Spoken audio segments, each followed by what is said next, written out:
Être hypersensible, c'est être faible. Bien, reprenons depuis le début. Aujourd'hui, on brise un mythe sur l'hypnose. Alors déjà, l'hypersensibilité, c'est quoi? En fait, ce sont les capteurs de certaines personnes, les capteurs de la sensibilité, qui sont mal réglés. C'est un peu comme si ce micro saturait à fond et qu'on comprenait pas ce que je disais. C'est exactement la même chose. Et donc la gestion des émotions pour ces personnes-là, c'est très compliqué, parce que la tristesse va être démesurée, la colère va être intense, et la joie va être géniale aussi. Mais on vit dans un monde où malheureusement on s'accroche plus au négatif qu'au positif, et ce monde-là il génère plus de négatif que de positif. Et aujourd'hui, dans la sphère spirituelle, on parle énormément d'hypersensibles. On va aussi associer ça au potentiel intellectuel, au potentiel émotionnel, mais les hauts potentiels et les hypersensibles ne sont pas forcément liés. On peut très bien être hypersensible sans forcément être au potentiel. Moi, je suis un peu hypersensible, mais je suis pas au potentiel. Et cette notion d'hypersensibilité, bah, c'est pas tout récent. Gustave Flaubert, déjà, il avait une phrase. Je suis doué d'une sensibilité absurde. Ce qui érafle les autres me déchire.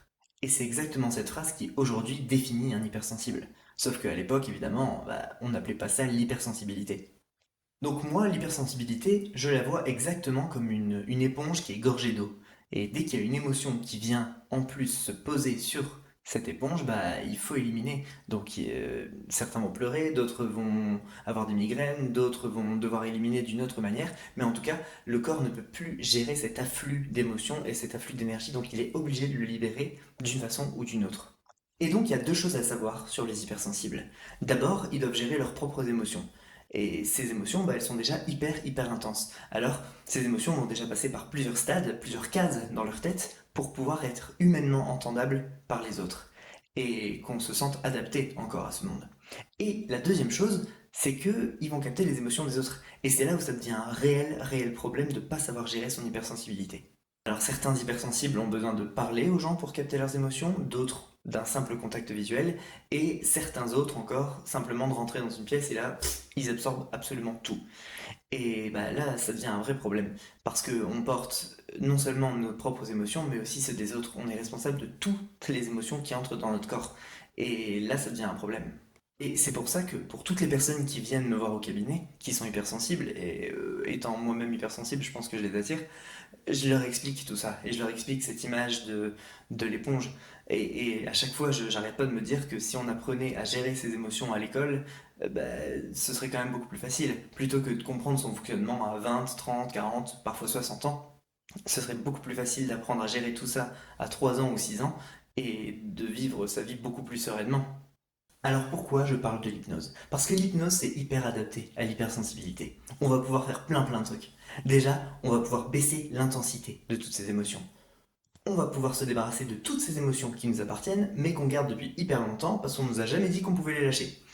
On va pouvoir se débarrasser de toutes les émotions qui ne nous appartiennent pas, qu'on a captées à droite et à gauche, et surtout, on va pouvoir se protéger. On va pouvoir se protéger de toutes les émotions et de toutes les énergies qui viennent de l'extérieur. Et là, ça devient super, mais alors super intéressant.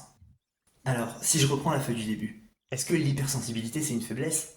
Non, en fait, c'est juste un paramètre qui est mal réglé. C'est comme quand on aime trop, qu'on boit trop, qu'on fume trop. Mais c'est juste que c'est un paramètre de base. Et il faut le remettre à jour régulièrement parce que la vie devient vite compliquée. Mais il y a une solution qui existe, et ça c'est super. Et de mon point de vue personnel, l'hypersensibilité, c'est même carrément une force. Parce que oui, effectivement, la tristesse, la colère, tout ça c'est décuplé, mais la joie aussi.